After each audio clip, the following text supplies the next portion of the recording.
Assalamualaikum warahmatullahi wabarakatuh.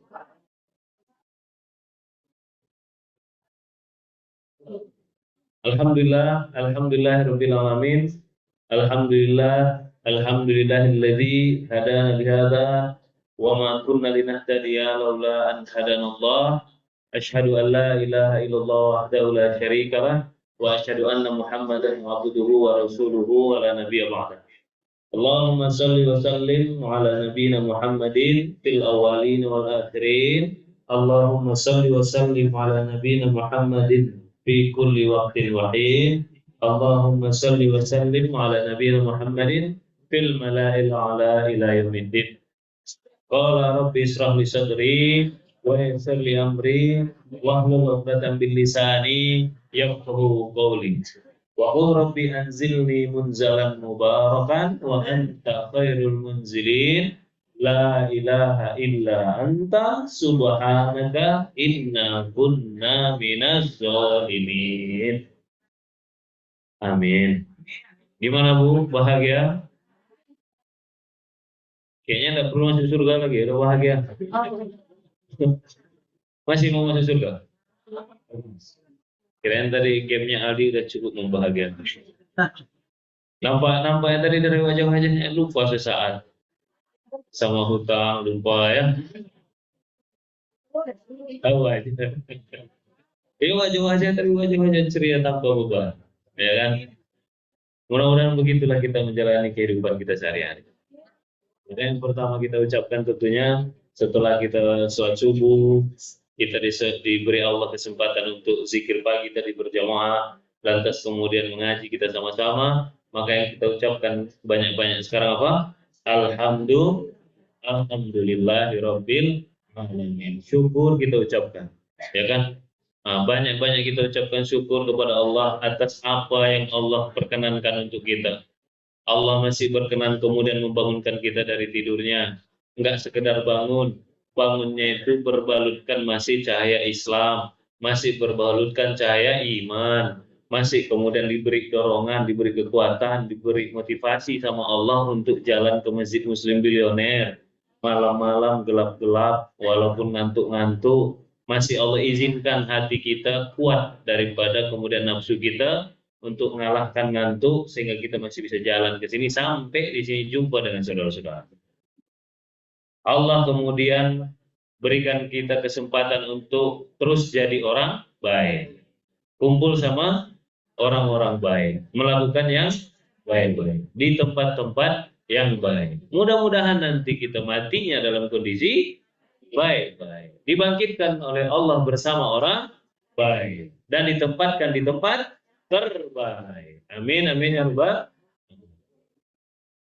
Aku nampaknya Bang ya, kalau ditengok lagi kehidupanku sekarang agak susah bersyukur.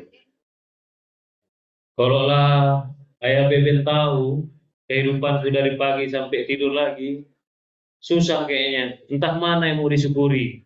Semuanya sakit, semuanya perih, semuanya masalah, semuanya memprihatinkan. Ayah Beben enak ngomong, nggak tahu yang sebenarnya. Ayah nggak tahu apa, senyum kami adalah senyum di balik penderitaan. Iya begitu? Iya begitu? Iya lagi. Iya kan? Senyum di balik utang. Senyum di balik utang.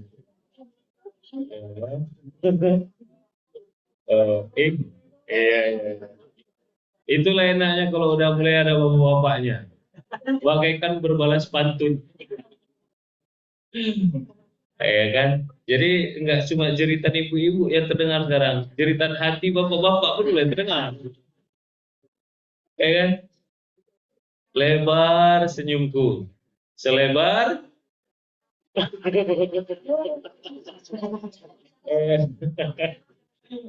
ya kan? Selebar mulut dompetku menganga tak berisi. Ya, nggak usahlah suruh-suruh bersyukur. Ya Beben kan nggak tahu hidupnya kami pedih, susah. Apa yang mau disyukuri? semuanya sakit, semuanya derita. Dari tahun lalu sampai tahun sekarang masih gitu-gitu aja. Ditengok 2 tahun lalu sama aja. Ditengok 3 tahun lalu sama aja. Pokoknya mulai dari awal nikah aja. Pas mulai turun dari pelaminan mulai menderita. Loh, berarti sampai salam-salaman doang berarti bahagia. Kan? Ada begitu. Ayo, ada. Astagfirullah. Saya tuh dari tadi ngarang aja loh. Ternyata ada ya.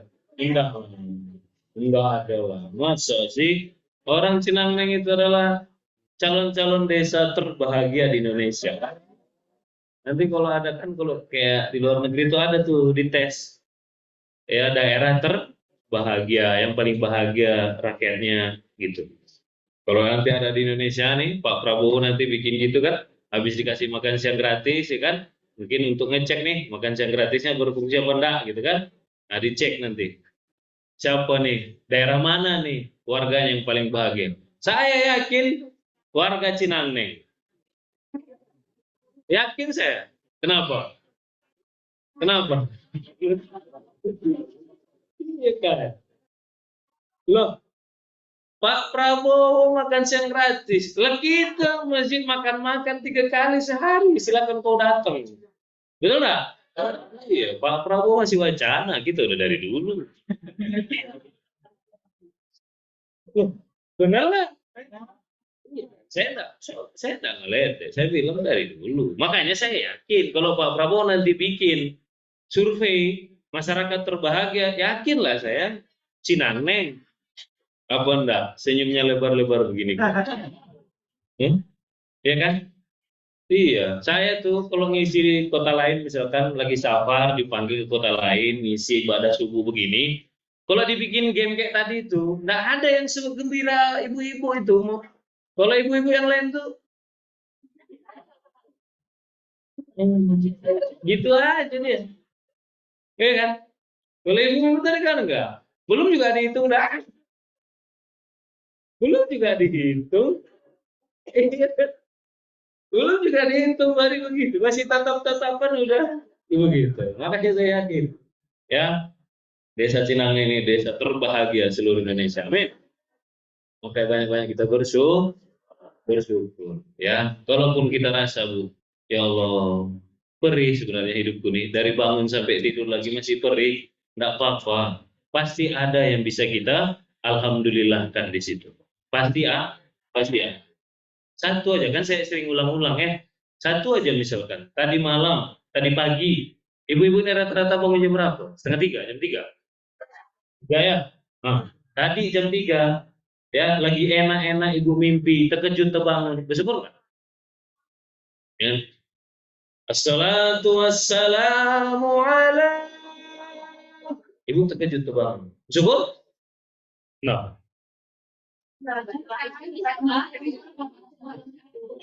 iya main bersyukur bersyukur kenapa? Kenapa ya? Harus jelas dong kenapa. Ini karena minyak yang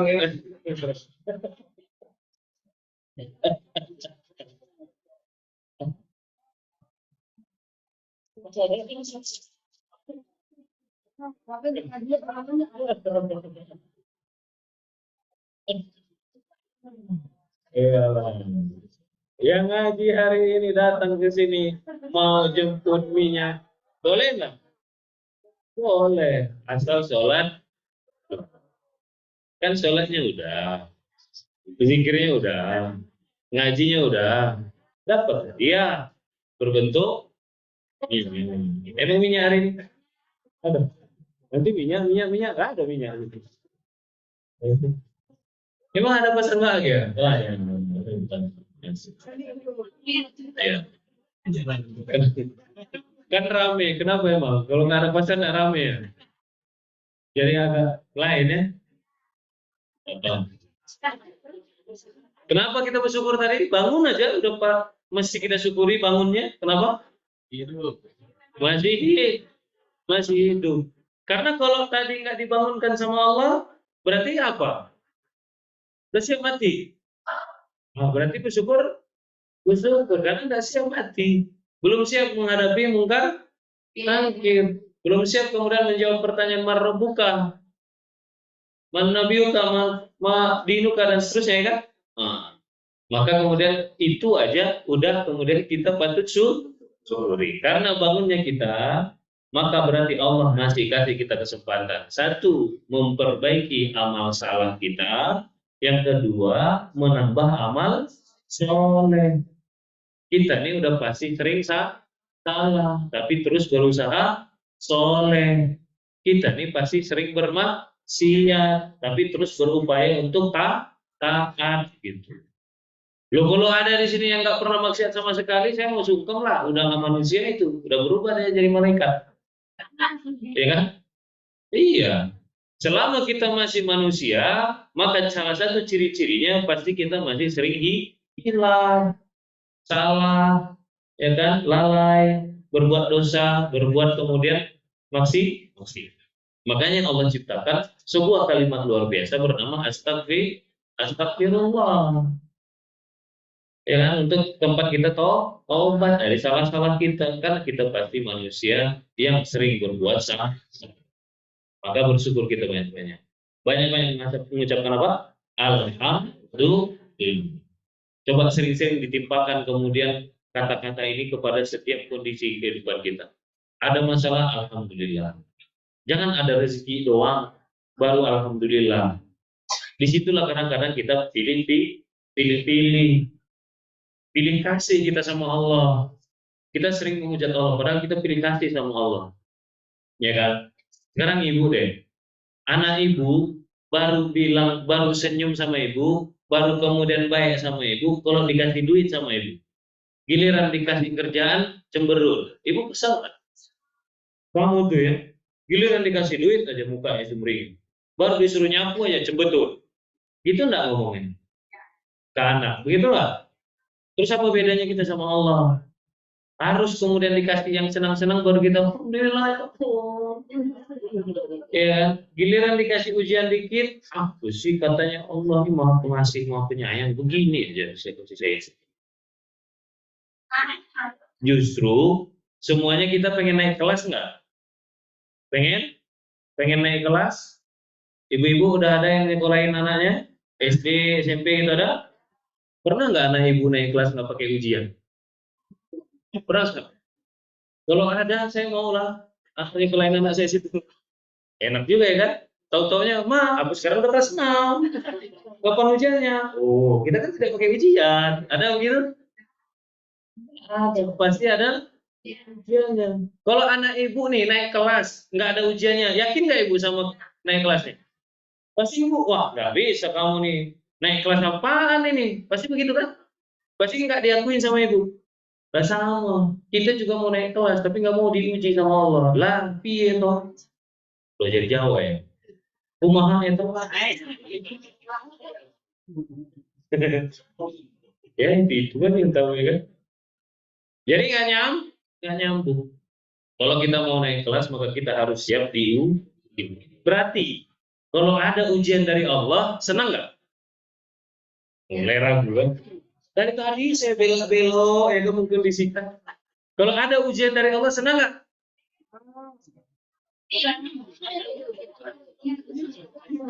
Oke, balik lagi. Baik. Oh, ngeri ya kasih bapak. Lagi. Tambahin telurnya satu. Telur pacar bahagianya satu. Ya kan? Saya ulang lagi. Anak ibu sekolah SD. Oke? Kapan dia lebih antusias, lebih rajin, lebih semangat belajar? Pada saat belajar biasa atau pada saat dekat-dekat ujian? Ya kan? Pada saat dekat-dekat lebih semangat sekolah nggak deh? Lebih semangat buka buku nggak? Lebih senang sama bukunya nggak kalian? Lebih kemana belajar sampai malam. Biasanya jam 7 udah tidur, sekarang jam 10 masih melek. Mengapa? Belajar. Semangat? Semangat? Karena apa? Karena dia tahu mau dapat uji. Saya balik ke ibu. Ibu naik kelas. Berarti kalau dapat ujian semangat nggak? Semangat. Iya dong. Iya kan? Lo masa kalah sama anak SD? Iya kan? Masa kalah sama anak SD? Lah ini cuma naik kelas 1 ke kelas 2. Iya kan? Naik kelas 1 ke kelas 2. Yang belum tentu juga nanti naik. Lah ini ujian yang mau dikasih sama Allah bukan naik kelas 1 ke kelas 2, Bu.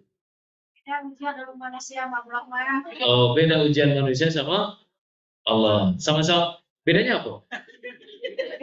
Memanglah ujian dari Allah 1 tambah 1 sama dengan enggak begitu memang ujian dari Allah. Iya kan? Oke, saya balik lagi. Ibu Tumi katanya. Ya udah ujian sana. Anak SD itu atau siapa anak SMP yang ujian itu.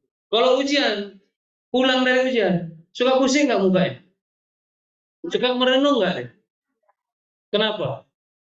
Susah, stres, pusing, nah, nggak dapat segala macam, betul?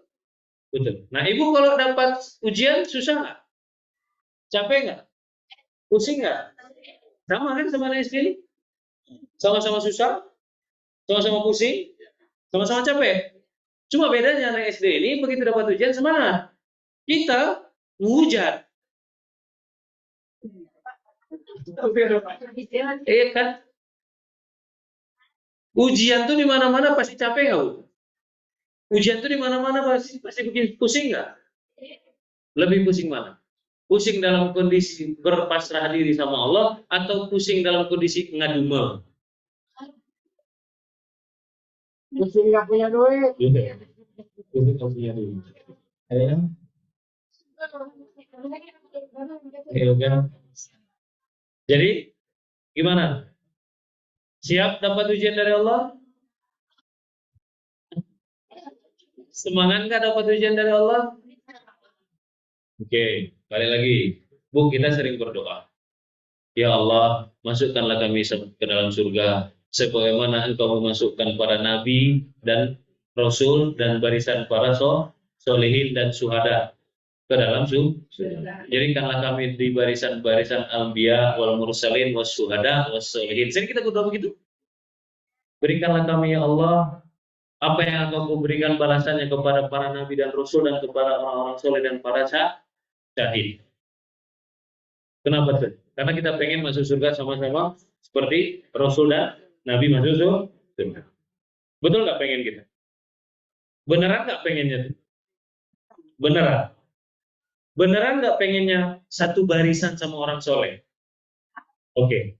Bu, sebutkan sama saya satu aja Nabi yang nggak pernah diuji sama Allah.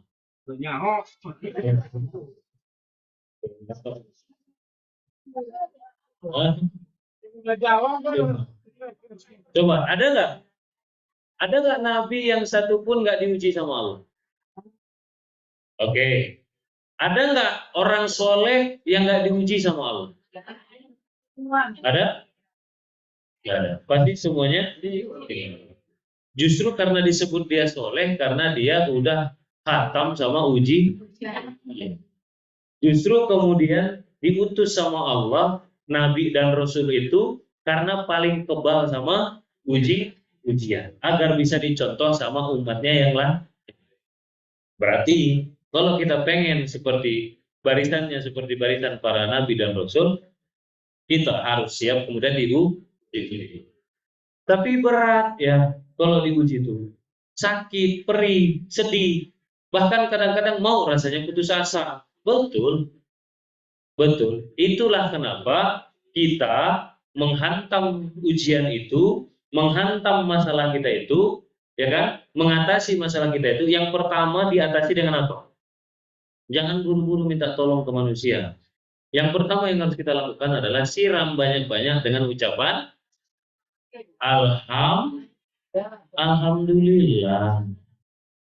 Alhamdulillah. Ya kan?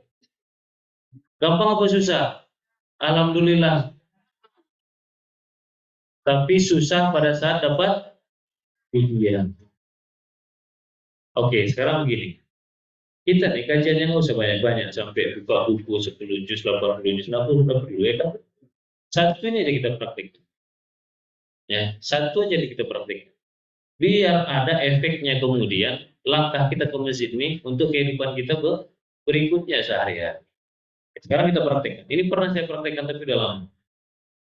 Dan udah lama saya nggak ngisi kajian subuh bahagia kan. Nah, sekarang kita praktekkan. Sekarang pernah nggak ibu-ibu ngalamin sesuatu yang betul-betul bikin ibu sedih? Pernah? Yang benar-benar bikin ibu kecewa? Pernah? Bahkan bikin ibu marah, campur aduk, marah, kecewa, sedih, kesel, semuanya di situ. Pernah? Oke, sekarang pejamkan matanya. Jangan tidur ya. Pejamkan matanya. Oke, pejamkan matanya. Sekarang saya minta semuanya, yang di luar juga diikutin ya. Sekarang saya minta semuanya pejamkan matanya, terus yuk kita balik lagi, hadirkan bayangan memori ingatan kita kepada momen yang tadi itu. Momen di mana kita banyak kemudian sedang mengalami kekecewaan.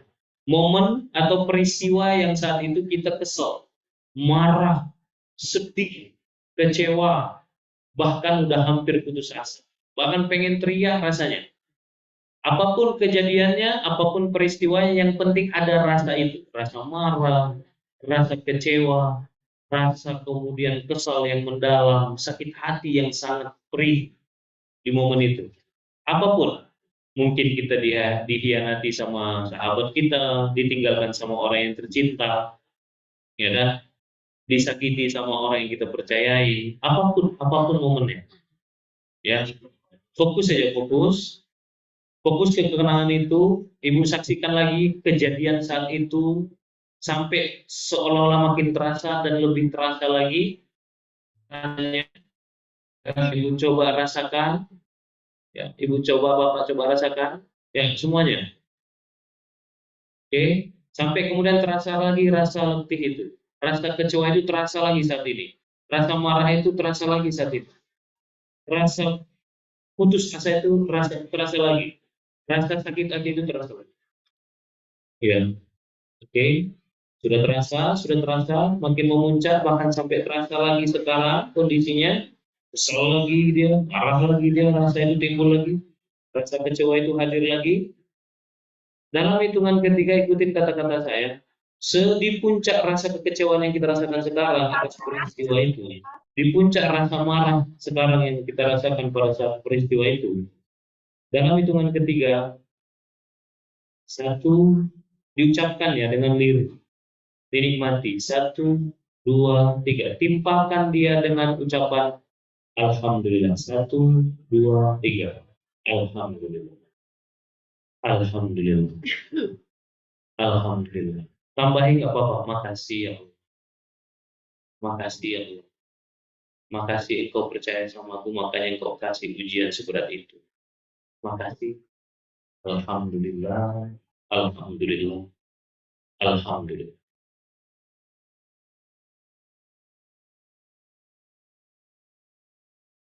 Sekarang buka mata. Coba. Ada rasa kecewa yang kemarin-kemarin kita ulang lagi, kita tarik memori kita, datang dia. Hadir dia. Timbul rasa kecewa itu lagi. Keingat lagi rasa marah itu. Ketika ditimpa dengan Alhamdulillah, bertambah marah apa lega?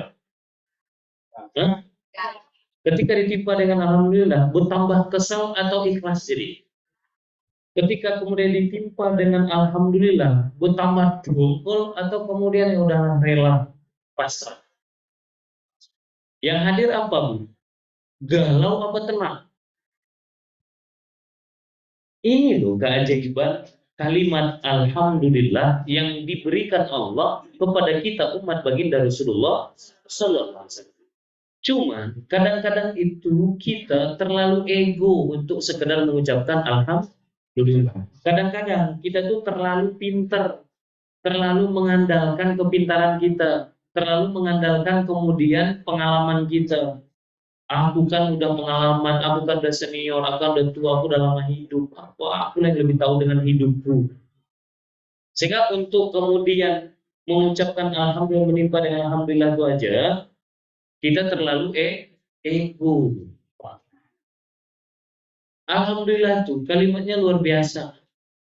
Sekarang begini, Bisa nggak orang kemudian mengucapkan alhamdulillah tapi nadanya emosi? Nyambung nggak? Misalnya, saya emosi sama Jaya.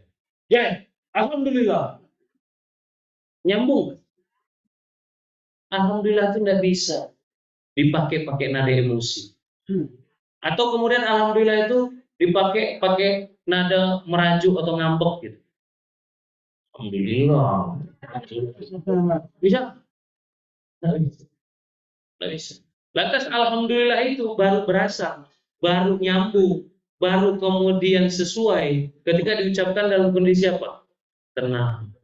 Alhamdulillah. Kalau pakai senyum nyambung tak? Alhamdulillah. Alhamdulillah. Teduh, teduh, teduh. Pernah berlindung di bawah pohon yang teduh? Alhamdulillah. Seterik-teriknya matahari, begitu kita di bawah pohon itu teduh tak? Apa kita bilang? Jalan nih sekian kilometer, ketemu pohon yang rindang, masuk ke bawah pohonnya. Setelah nyampe, apa kira-kira gaya pohon? Gitu nggak? Itu loh. Ini aja kajian kita. Belum lagi selawat kepada Nabi ini ya. Tapi saya pengen kepada ibu-ibu semua, ayah anda semua, ya, anak anda semua, dan semua yang ada di Zoom yang mendengarkan. Kita ini pasti masalah. Kita ini pasti dirundung masalah. Pasti dirundung ujian. Makanya kemudian setan itu minta izin sama Allah. Iblis itu minta izin sama Allah. Ya Allah, sebelum aku masuk neraka, izinkan aku kemudian membersamai anak Adam di muka bumi. Kerja untuk godain mereka. Kenapa? Karena iblis tahu bakal ada nih ujian. Itulah yang akan ditunggangi sama iblis. Untuk apa? Untuk belokin kita. Untuk belokin kita. Nih, kita timpa dengan alhamdulillah aja, Bu. Belum tentu kemudian udah selesai, belum. Emang alhamdulillah lunasnya apa utangnya lunas? Enggak. Emang alhamdulillah berasnya langsung berisi otomatis gitu. Kalau memang begitu, itu aja kita. Ke karung beras itu udah kosong kan? Alhamdulillah, alhamdulillah, alhamdulillah. Nampak di sini, alhamdulillah, alhamdulillah. Tapi, tapi kan tidak begitu. Lantas sebenarnya, alhamdulillah itu untuk menyelesaikan masalah atau enggak sebenarnya? Hmm? Alhamdulillah itu, Bu, bukan tujuannya untuk menyelesaikan hutang. Alhamdulillah itu untuk menyelesaikan perasaan. Alhamdulillah itu untuk ngeberesin hati dulu, biar redo, biar akhirnya otak seger, kebuka pikiran yang baik. Allah senang, itu loh. Kalau lunasin hutang, tetap harus kerja. Benar nggak? Ya kalau beras habis di dapur, ya tetap harus beli, baru ada. Nggak bisa cuma alhamdulillah 1 liter. Ya nggak begitu. Tapi alhamdulillah itu untuk ngeberesin hati, untuk ngeberesin perasaan.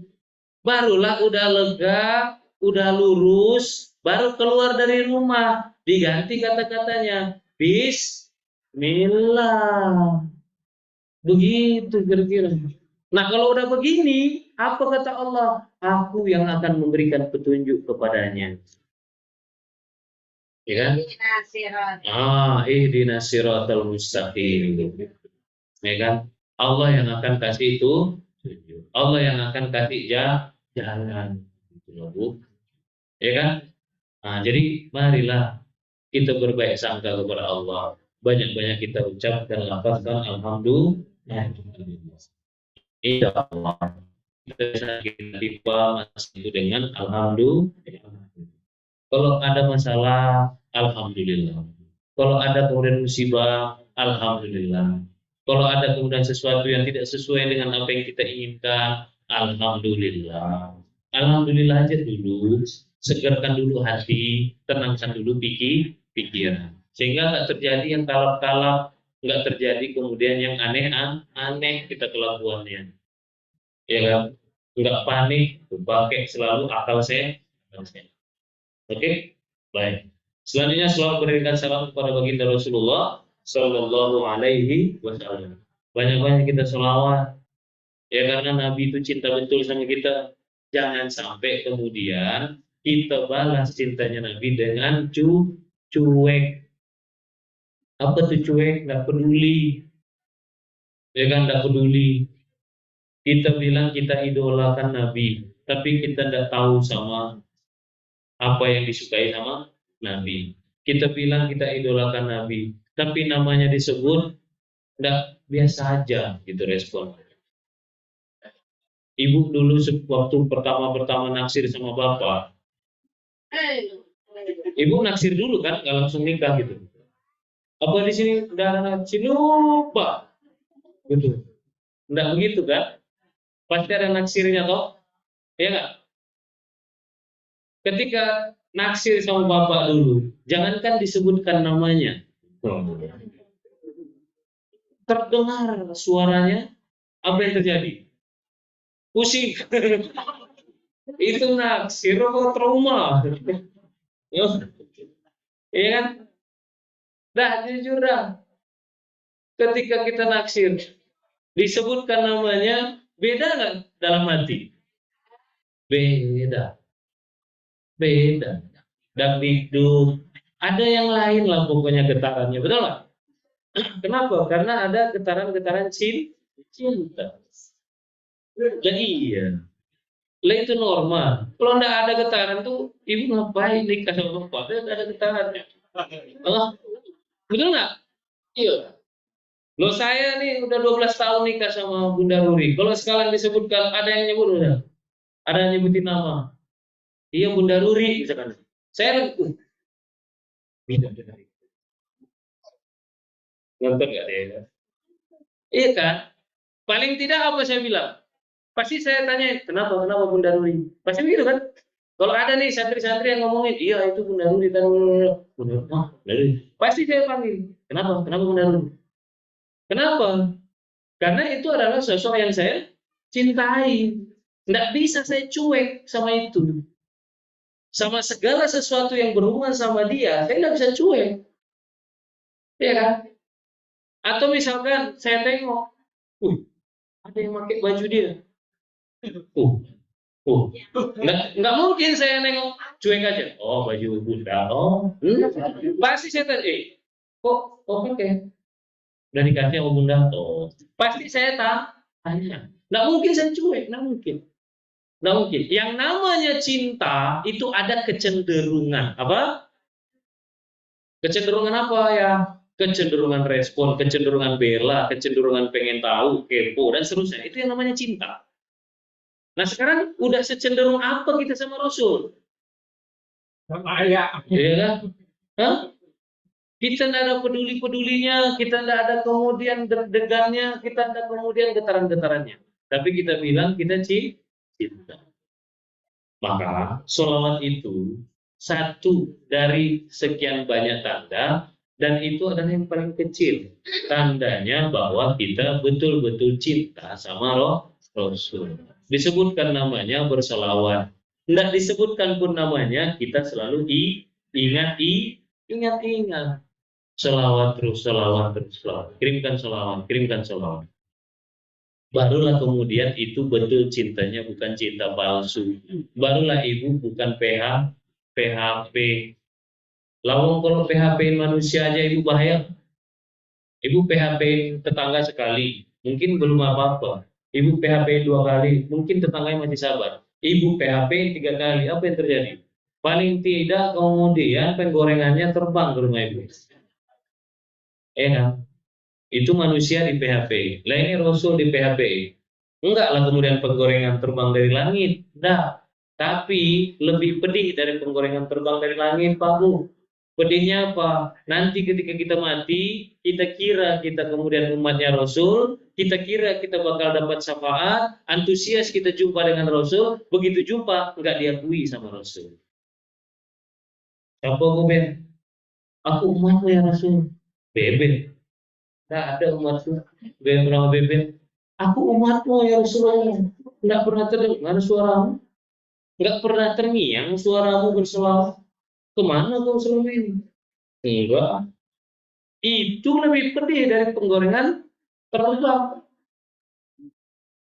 Tidak penuh harap, pertolongan yang kita harap-harapkan nanti syafaat, syafaatnya tak datang. Syafaatnya tak dapat.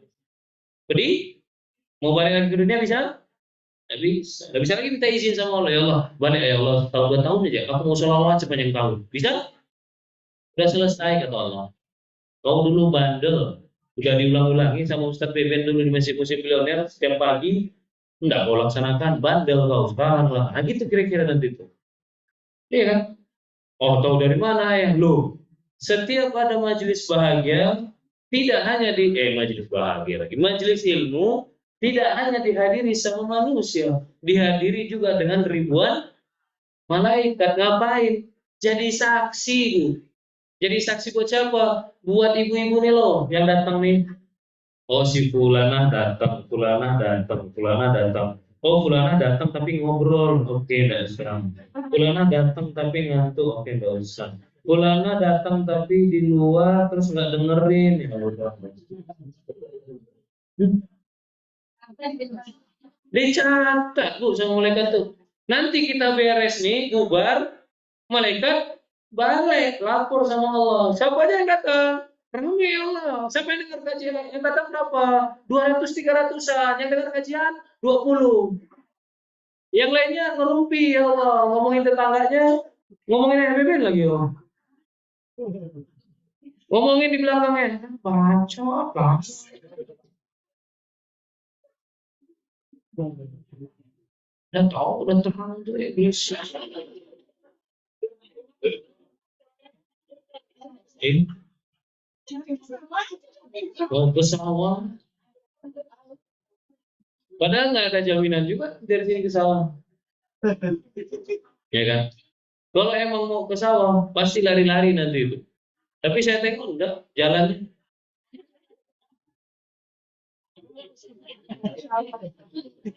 Loh kan saya tengok ibu-ibu tuh. Sampai pulang tuh saya tengok, ya Allah, berikanlah hidayah sama mereka ya Allah. Jadikanlah mereka hamba-hamba yang istiqomah ya Allah. Gitu. Makanya saya tahu lenggak-lenggoknya kan.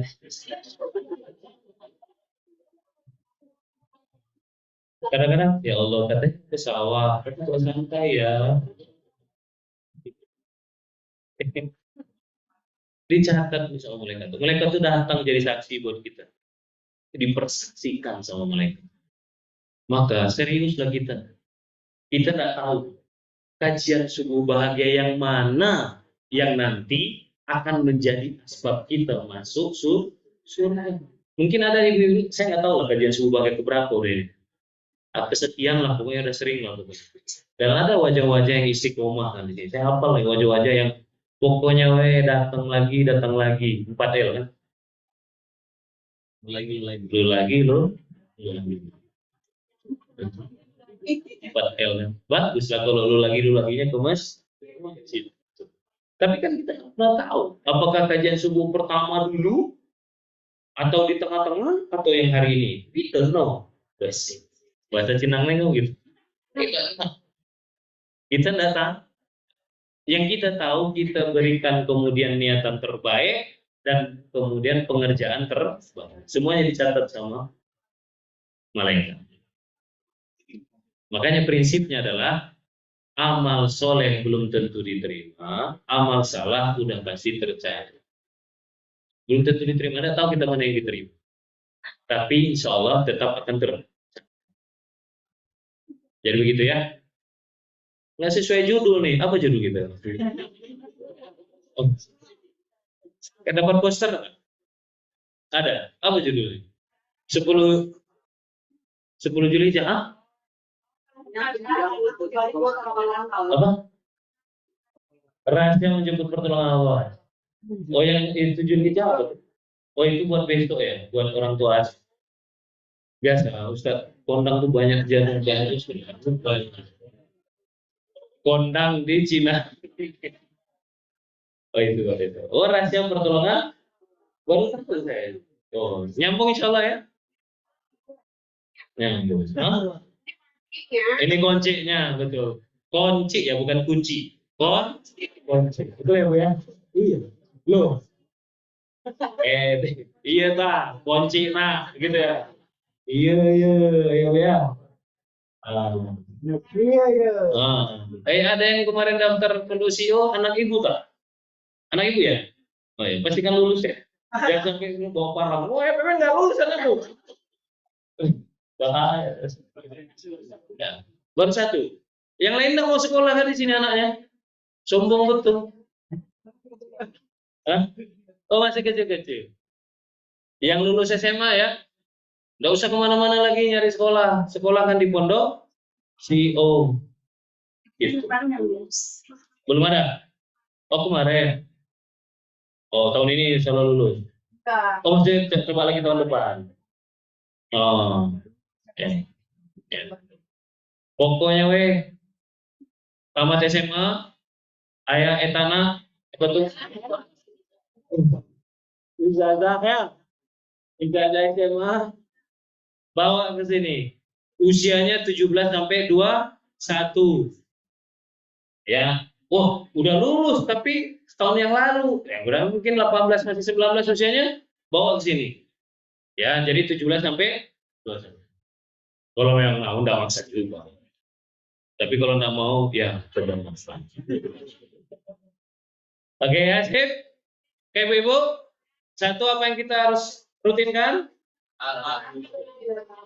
Di semua keadaan, di semua keadaan. Alhamdulillah, alhamdulillah, alhamdulillah. Baru kemudian yang kedua, Bismillah. Baru kemudian melangkah dengan Bismillah. Udah ditolong Allah sudah itu. Ditolong Allah sudah itu. Kok begitu? Coba Bismillah dan Alhamdulillah itu ada di mana kalimatnya? Al-Fatihah kan? Bismillahirrahmanirrahim. Alhamdulillahi Rabbil Alamin. Ar-Rahmanir-Rahim.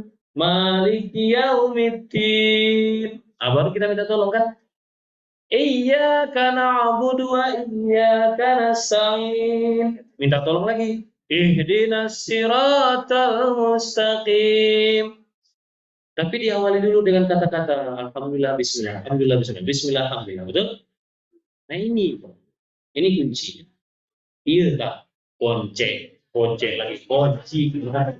Kunci. Nah, kunci. Cek. Aman? Mari kita bagi-bagi saya dulu. Baik, itu aja yang bisa saya sampaikan. Mudah-mudahan sedikit yang memang kita bahas, simple. Tapi yang jauh lebih penting adalah kita kerjakan. Biar ada perubahan.